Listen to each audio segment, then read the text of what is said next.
ನನ್ನ ಗುರುಗಳೆಲ್ಲ ಬಂದಿದ್ದಾರೆ, ನನ್ನ ತಂದೆ ತಾಯಿಗಳಿದ್ದಾರೆ, ಬಂಧುಗಳಿದ್ದಾರೆ, ನನ್ನ ನೆಚ್ಚಿನ ಸ್ನೇಹಿತರಿದ್ದಾರೆ, ಪುಟ್ಟ ಪುಟ್ಟ ಮಕ್ಕಳಿದ್ದಾರೆ, ನಾವು ಮುದ್ದಾಡಿಸಿದ ಮಕ್ಕಳೆಲ್ಲ ಬಂದಿದ್ದಾರೆ. ನೀವು ನಿಮ್ಮೆಲ್ಲ ಕೆಲಸಗಳನ್ನು ಬದಿಗೊತ್ತಿ ನನಗೋಸ್ಕರ ಈ ದಿನ ಬಂದಿದ್ದೀರಲ್ಲ, ನಿಮ್ಮ ಪ್ರೇಮ ಮಮಕಾರ ಮತ್ತು ನಿಮ್ಮ ಆಶೀರ್ವಾದವನ್ನು ನಾನು ಎಂದಿಗೂ ಬಯಸ್ತೀನಿ. ನಿಮಗೆಲ್ಲ ನಮಸ್ಕಾರ. ನಾನು ಸರ್ ಎತ್ತಿದಂತಹ ಕೆಲವು ಪ್ರಶ್ನೆಗಳಿಗೆ ಆ ನಂತರದಲ್ಲಿ ಅದಕ್ಕೆ ಪ್ರತಿಕ್ರಿಯಿಸಬೇಕು ಅಂತ ಇದ್ದೀನಿ. ಅದಕ್ಕೆ ಮುಂಚೆ ನನಗೆ ಹೇಳುವುದಕ್ಕೆ ಕೆಲವು ಮಾತುಗಳಿದ್ದಾವೆ. ಆವರ್ತ ನನ್ನ ಮಹತ್ವಾಕಾಂಕ್ಷೆಯ ಕೃತಿ ಹೌದು. ನಾನು ಅರಿಕೆ ಭಾಗದಲ್ಲಿ ಒಂದೆರಡು ಮಾತುಗಳನ್ನು ಹೇಳ್ಕೊಂಡಿದ್ದೀನಿ, ನನಗನ್ನಿಸಿದಂಥ ಕೆಲವು ವಿಚಾರಗಳು. ಯಾವುದಾದ್ರೂ ಒಂದು ಭಾಷೆಯನ್ನು ಕಲಿತ ಮೇಲೆ ಈ ಭಾಷೆ ನನ್ನ ಧ್ವನಿಯಲ್ಲಿ ಯಾವತ್ತಿಂದನೂ ಅಡಗಿತ್ತು ಅಂತ ಅನಿಸುತ್ತೆ. ಹಾಗೆ ಒಂದು ಕೃತಿಯನ್ನು ಬರೆದಾದ್ಮೇಲೆ ಬಹುಶಃ ಇದು ನನ್ನೊಳಗೆ ಇತ್ತು ಯಾವತ್ತಿಂದನೂ ಅಂತ ಅನಿಸುತ್ತೆ. ಹಾಗೆ ಬಹುಶಃ ನಮ್ಮ ಬುದ್ಧಿ ಭಾವ ಅನುಭವಗಳ ಒಂದು ಸಮಷ್ಟಿಯ ಏನು ಮೊತ್ತ ಇದೆಯೋ ಅದರ ಒಂದು ಹೊರಚೆಲ್ಲಿದ ಒಂದು ಭಾಗವಾಗಿ ಈ ಪುಸ್ತಕ ಬಂದಿದೆಯೇನೋ. ಬಹುಶಃ ಅದಕ್ಕೆ ನಾವು ಒಂದು ರೂಪ, ಕಲಾತ್ಮಕವಾದಂಥ ಒಂದು ರೂಪ ಕೊಟ್ಟು ಇದು ಕೊಟ್ಟರೆ ಅದು ಒಂದು ಕೃತಿಯಾಗ್ತದೆ. ಒಂದು ಒಳ್ಳೆಯ ಭಾಷೆಯಲ್ಲಿ ಅದನ್ನು ನಾವು ರಚಿಸಿದಾಗ ಅದೊಂದು ಕೃತಿಯಾಗ್ತದೆ. ಹಾಗೆ ನಾವು ನೋಡ್ಲಿಕ್ಕೆ ಹೋದರೆ ನಮ್ಮಲ್ಲಿ ಎಲ್ಲರಲ್ಲಿಯೂ ಕಾದಂಬರಿಗಳಿವೆ, ಕಥೆ ಇದೆ, ಕಾವ್ಯ ಇದೆ, ಎಲ್ಲರೊಳಗೂ ಇದೆ. ಮತ್ತು ಎಷ್ಟೋ ಸಲ ಈ ಒಂದು ಕಥೆಯೋ ಕಾದಂಬರಿಯೋ ಅಥವಾ ಇನ್ನಾವ ಕಲಾ ಪ್ರಕಾರದಲ್ಲಿಯೋ ಹಿಡಿದಿಡೋಕ್ಕೆ ಸಾಧ್ಯ ಆಗದೇ ಇರುವಂತಹ ಅಮೂರ್ತವಾಗಿರುವಂತಹ ಬಿಂಬಗಳಿರ್ತವೆ, ಆಕೃತಿಗಳಿರ್ತವೆ. ಅದು ನಮ್ಮ ನಿಲುಕಿಗೆ ಸಿಕ್ಕೋದಿಲ್ಲ. ಬಹುಶಃ ಅಂಥದ್ದು ಇರುತ್ತೆ.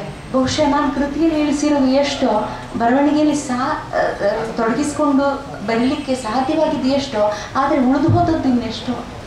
ಹಾಗೆ ಎಲ್ಲರಿಗೂ ಆಗತ್ತೆ. ಬಹುಶಃ ಇಲ್ಲಿ ಹಲವಾರು ಮಂದಿ ಸಾಹಿತಿಗಳಿದ್ದಾರೆ, ಆದರೆ ಇಲ್ಲಿ ಬರವಣಿಗೆಯನ್ನೇ ಮಾಡದಂತಹ ಸಾಹಿತಿಗಳು ಎಲ್ಲರೂ ಇದ್ದಾರೆ.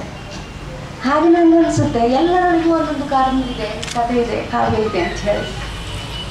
ಹಾಗೆ ಬಹುಶಃ ನನ್ನ ಹೆಚ್ಚುಗಾರಿಕೆ ಏನು ಅಂತಂದರೆ, ನನಗೆ ಅನಿಸಿದ್ದನ್ನು ಅದನ್ನು ಕೇವಲ ಇಲ್ಲಿ ಇಟ್ಕೊಳ್ಳದೆ ಆ ಬುದ್ಧಿ ಭಾವ ಅನುಭವ ಅಂತ ಏನು ಹೇಳ್ತೀನೋ ಅದನ್ನು ಬರವಣಿಗೆ ರೂಪದಲ್ಲಿ ಒಂದೊಳ್ಳೆ ಭಾಷೆ ಕೊಟ್ಟು ಅದಕ್ಕೊಂದು ರೂಪ ಕೊಟ್ಟು ಕಲಾತ್ಮಕತೆಯ ಒಂದಿಗೆ ಅದನ್ನು ಬರೆದಿಡುವ ಒಂದು ಪ್ರಯತ್ನ ಮಾಡಿದ್ದೀನಿ.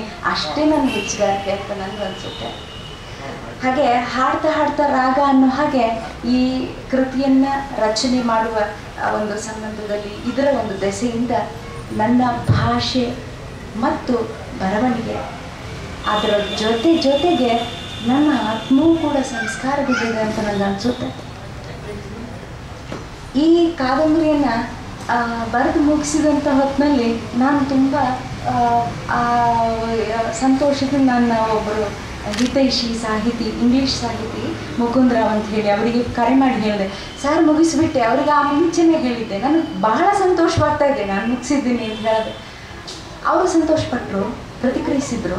ಆದರೆ ನನಗೆ ಫೋನ್ ಇಟ್ಟ ಮೇಲೆ ಅನ್ನಿಸ್ತು ಇದು ಹುಸಿ, ಇದು ನನಗೆ ಸಂತೋಷವಾಗಿದೆಯಾ ಅಂತ ಅನ್ನುವಾಗ ಅದು ಹುಸಿ ಅಂತಲೇ ಅನ್ನಿಸ್ತು. ಈಗ ನನಗೆ ನಿಮಗೆ ಹೆಮ್ಮೆಯಿಂದ ಏನೋ ಸಾಹಿತ್ಯ ಲೋಕಕ್ಕೆ ಒಂದು ಕೃತಿಯನ್ನು ಅರ್ಪಿಸ್ತಾ ಇದ್ದೀನಿ ಅಂತ ಅನ್ನುವಾಗ ಅದರಲ್ಲಿ ಒಂದು ಸಂತೋಷ ಇದೆ. ಆದರೆ ಬರೆದು ಮುಗಿಸಿದಂಥ ಆ ಹೊತ್ತಿನಲ್ಲಿ ನನಗೆ ಅಷ್ಟೊಂದು ಸಂಭ್ರಮವೋ ಖುಷಿಯೋ ಆಗಲಿಲ್ಲ. ಬಹುಶಃ ಯಾತಕ್ಕೆ ಅಂದರೆ ಸುಮಾರು ಸತತ 5 ವರ್ಷಗಳ ಕಾಲ ನನ್ನದೇ ಆದಂಥ ಒಂದು ಸೃಷ್ಟಿ ಪ್ರಪಂಚವನ್ನು ನಿರ್ಮಿಸಿಕೊಂಡಿದ್ದೆ. ಅದರಲ್ಲಿ ಕಾಂತಿಲತೆ ಇದ್ಲು, ಮಧುವಂತಿ ಇದ್ಲು, ಪ್ರಮಧ್ವರಿ ಇದ್ಲು, ಪ್ರದೀಪ ಇದ್ದ, ಸಾಮಾನ್ಯ ಸೇವಕ ಸುಮೇರು ಇದ್ದ, ಅಡಿಗೆ ಮಾಡುವಂಥ ಮಾನಸಿಕ ವಿಹವ ಇದ್ದ. ಇವರೆಲ್ಲರ ಜೊತೆಗೆ ನಾನು ಸಂಭಾಷಣೆ ಮಾಡಿದ್ದೇನೆ. ಅವ್ರ ಜೊತೆ ಕಷ್ಟ ಸುಖ ಹಂಚಿಕೊಂಡು ಅವರಲ್ಲಿ ಒಬ್ಬರಾಗಿ ಬದುಕಿಬಿಟ್ಟಿದ್ದೆ 5 ವರ್ಷಗಳ ಕಾಲ. ಈ ಕಾದಂಬರಿಯನ್ನು ಮುಗಿಸಿ ಮುಕ್ತಾಯ ಅಂತ ದಿನಾಂಕ ಹಾಕಿದ್ದು ಹೊತ್ತು ಆ ಒಂದು ಲೋಕದಿಂದಲೇ ನಾನು ಬೇರ್ಪಟ್ಟು ಹೋದೆ. ಬಹಳ ನನಗೆ ಒಂದು ವಿಯೋಗವೇ ಏರ್ಪಡ್ತು ಅದೊಂದು ಲೋಕದಿಂದ. ಈ ಒಂದು ವಿಯೋಗದ ನೋವನ್ನು ನನ್ನ ಅರಿಕೆ ಭಾಗದಲ್ಲೂ ಕೂಡ ಬರ್ಕೊಂಡಿದ್ದೀನಿ. ಕೆಲವರು ನೀವು ಓದ್ತೀರಿ ಅಂತ ನನ್ನ ಭಾವನೆ.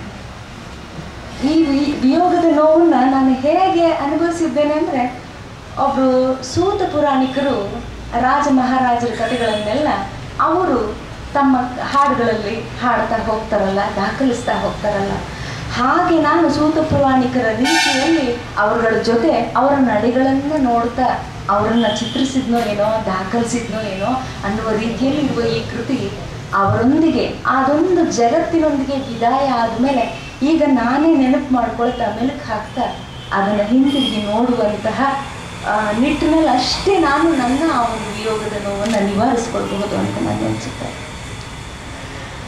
ಮತ್ತು ಈಗ ನಾನು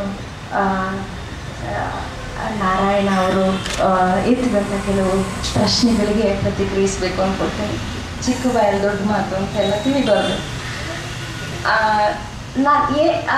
ಇಲ್ಲಿ ಹೇಳಿದರು ಇವರು ಸ್ತ್ರೀ ಒಬ್ಬ, ಇಲ್ಲಿ ಏನಾಗ್ಬಿಟ್ಟಿದೆ ಲೇಖಕರು ಅಥವಾ ಸಾಹಿತಿ ಅಂತೆಲ್ಲ ಅಂದಾಗ ಅದು ಲೇಖಕಿ ಇವಾಗ ಒಂದು ಆ ಜೆಂಡರ್ ಯಾತಕ್ಕೆ ಮುಖ್ಯ ಆಗುತ್ತೆ ಒಬ್ಬ ಬರಹಗಾರರಿಗೆ ಅಂತ ನನ್ನ ಪ್ರಶ್ನೆ. ಅದು ಸಾಮಾನ್ಯ ಒಬ್ಬ ಪುರುಷ ಲೇಖಕನಾದರೆ ಆತ ಯಾವೊಂದು ವಿಚಾರವನ್ನು ತನ್ನ ಬರವಣಿಗೆಗೆ ತೆಗೆದುಕೊಳ್ತಾನೆ, ಯಾವುದೋ ಆಧ್ಯಾತ್ಮವೋ ಇನ್ನೊಂದು ಅಲ್ಲಿ ಪ್ರಶ್ನೆ ಬರಲ್ಲ. ಅಥವಾ ಸ್ತ್ರೀ ಪಾತ್ರಕ್ಕೆ ಇಂಥ ಮಹತ್ವ ಕೊಡ್ತಾರೆ ಇವರು ಅಂತ ಏನಾದರೂ ಹೆಚ್ಚುಗಾರಿಕೆಗೆ ಹೇಳುವಂಥದ್ದು ಉಂಟು. ಆದರೆ ಇಲ್ಲಿ ಒಬ್ಬ ಲೇಖಕಿಯಾಗಿ ಸ್ತ್ರೀ ಪ್ರಾಮುಖ್ಯತೆ ಇರುವಂಥ ಕೃತಿಯನ್ನೇ ರಚಿಸಬೇಕೆ, ಸ್ತ್ರೀ ಪುರುಷರನ್ನು ಏಕರೀತಿಯಲ್ಲಿ ನೋಡಬಾರ್ದೆ? ಇದು ನನ್ನ ಪ್ರಶ್ನೆ. ನಾನು ಅದಕ್ಕೆ ಒಂದು ನಿರ್ಧರಿಸಿಕೊಂಡೆ, ಈ ಕೃತಿಯನ್ನು ಬರೆಯುವಾಗ ಪ್ರಮಧ್ವರಿಯ ಮೂಲಕ ಕಥೆಯನ್ನು ಹೇಳಿಸೋಣವೆ ಅಥವಾ ಪ್ರದೀಪನ ಮೂಲಕ ಹೇಳಿಸೋಣವೆ? ನಾನೊಬ್ಬ ಸ್ತ್ರೀ, ಹೆಣ್ಣಿನ ಸಂವೇದನೆಗಳು ನನಗೆ ಚೆನ್ನಾಗಿ ಗೊತ್ತಾಗುತ್ತೆ, ತುಂಬ ಚೆನ್ನಾಗಿ ಬರಿಬಹುದು, ಪ್ರಮಧ್ವರಿಯನ್ನೇ ತಗೊಂಡು ಅವಳ ಮೂಲಕ ನಿರೂಪಣೆ ಮಾಡೋಣ ಅಂತ ನನಗೆ ಅನಿಸಿತ್ತು ಸರ್. ಆದರೆ ನನಗೆ ಆನಂತರ ಅಂದ್ಕೊಂಡೆ, ಬೇಡ, ನನ್ನ ಸಾಮರ್ಥ್ಯ ಒಂದು ಪ್ರಶ್ನೆಗೆ ಒಂದು ತೂಕಕ್ಕೆ ಹಾಕಿಕೊಳ್ಳೋಣ. ಪುರುಷನ ದೃಷ್ಟಿಕೋನದಲ್ಲಿ ಈ ಎಲ್ಲ ಸ್ತ್ರೀಯರನ್ನು ನಾನು ಅವರ ಭಾವಗಳನ್ನು, ಅವರ ಒಳಗನ್ನು ಅನಾವರಣ ಮಾಡ್ತಾ ಹೋಗೋಣ, ಈ ಪುರುಷನ ಮೂಲಕವಾಗಿಯೇ ನಾವು ಬರೆಯೋಣ ಅಂತ ಹೇಳಿ. ನಿರೂಪಣೆ ಇರುವುದೇ ಪುರುಷನ ಮೂಲಕವಾಗಿ ಆಗುತ್ತೆ. ಇಡೀ ಕಾದಂಬರಿ ಆತನ ದೃಷ್ಟಿಕೋನದಲ್ಲಿಯೇ ನಡೆಯುತ್ತೆ. ಹಾಗೆ ನಾನು ರಚಿಸಿದ್ದೇನೆ. ಅದು ನನ್ನಿಂದ ಸಾಧ್ಯವಾಗುತ್ತೆ. ಇವನ್ ಪುರುಷನ ಒಂದು ನೆಲೆಯಲ್ಲಿ ನಿಂತು ನೋಡೋದಕ್ಕೂ ಮತ್ತು ಆತ ಎಷ್ಟರ ಮಟ್ಟಿಗೆ ಸ್ತ್ರೀಯರ ಒಳತೋಟಿಗಳನ್ನು ಅರ್ಥ ಮಾಡಿಕೊಳ್ಳಬಲ್ಲ ಅನ್ನೋದು ಮುಖ್ಯವೇ.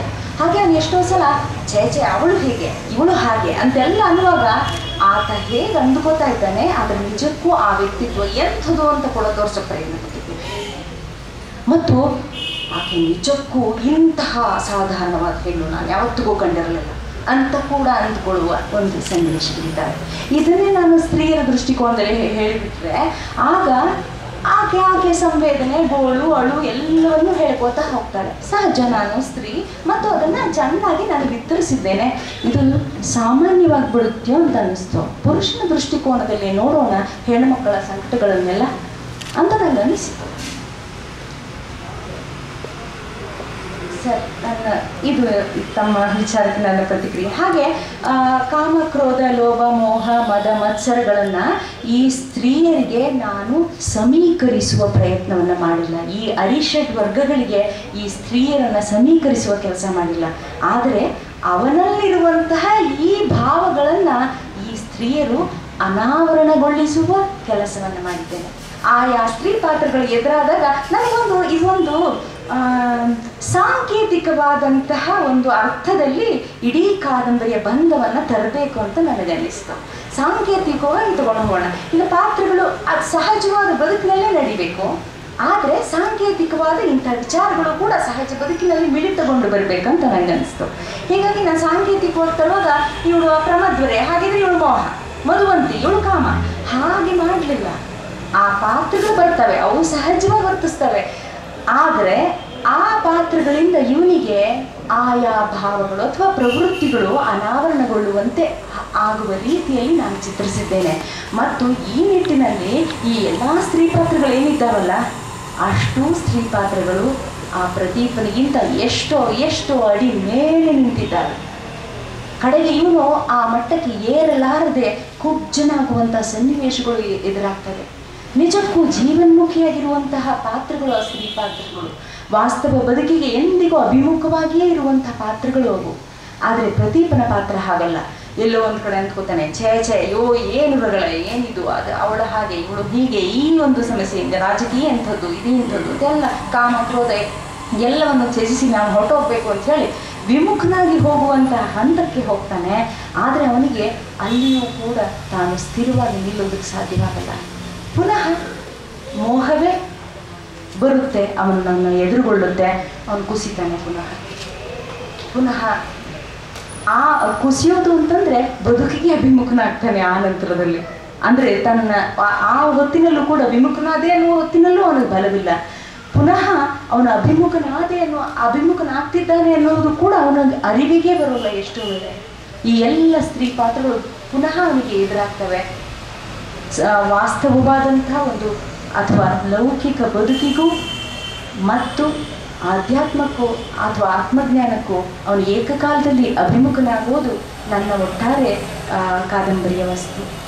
ಇಲ್ಲಿ ಲೌಕಿಕ ಬದುಕಿನಲ್ಲಿಯೇ ಆಧ್ಯಾತ್ಮ ಸಾಧ್ಯ ಇದೆ, ಕಾಡಿಗೆ ಹೋಗಬೇಕಾಗಿಲ್ಲ ಅನ್ನೋದೇ ನನ್ನ ಸಂದೇಶ. ಇದನ್ನು ನಾನು ಚಿತ್ರಿಸಿದ್ದೇನೆ. ಮತ್ತು ಈ ಒಂದು ಕಾದಂಬರಿಯನ್ನು ಬರೆಯುವ ಹಂತದಲ್ಲಿ ಒಂದಷ್ಟು ಕಾಲಘಟ್ಟ ನಾನು ಪಾತ್ರಗಳನ್ನು ನಡೆಸಿದ್ದೇನೆ ಕೈ ಹಿಡಿದು. ಆದರೆ ಅವು ಒಂದು ಪೂರ್ಣತೆಯನ್ನು ಪಡೆದುಕೊಂಡು ಪಾತ್ರಗಳು ಗಟ್ಟಿಯಾದಮೇಲೆ ಇಲ್ಲ ನಾವು ನಡೀತೇವೆ, ನೀನು ದಾಖಲಿಸು ಅಂಥೇಳಿ ಅವ್ರು ನಡ್ಕೋತ ಹೋದು. ನಾನು ಪ್ರಮಧ್ವರಿಯ ಪಾತ್ರವನ್ನು ಆಕೆ ಎಲ್ಲವನ್ನೂ ತಿರಸ್ಕಾರ ಮಾಡಿ ಹೊರಟು ಹೋಗುವ, ಕಣ್ಮರೆಯಾಗುವ, ಧಿಕ್ಕರಿಸುವ ಒಂದು ಪಾತ್ರವನ್ನಾಗಿ, ಅದು ಬಹಳ ಗಟ್ಟಿ ಪಾತ್ರ ಅನ್ನುವ ಅರ್ಥದಲ್ಲಿ ನಾನು ಚಿತ್ರಿಸಬೇಕು ಅಂತ ಹೊರಟದ್ದು. ಆದರೆ ಆಕೆ ಸಾಮಾನ್ಯ ಹೆಣ್ಣು ಮಗಳು, ಒಳ್ಳೆಯ ಮನೆತನದ ಹುಡುಗಿ, ಕೂತ್ಕೊಂಡು ಯೋಚನೆ ಮಾಡ್ತಿದ್ದು ಜಗಲಿ ಕಟ್ಟೆ ಮೇಲೆ ಕೂತು.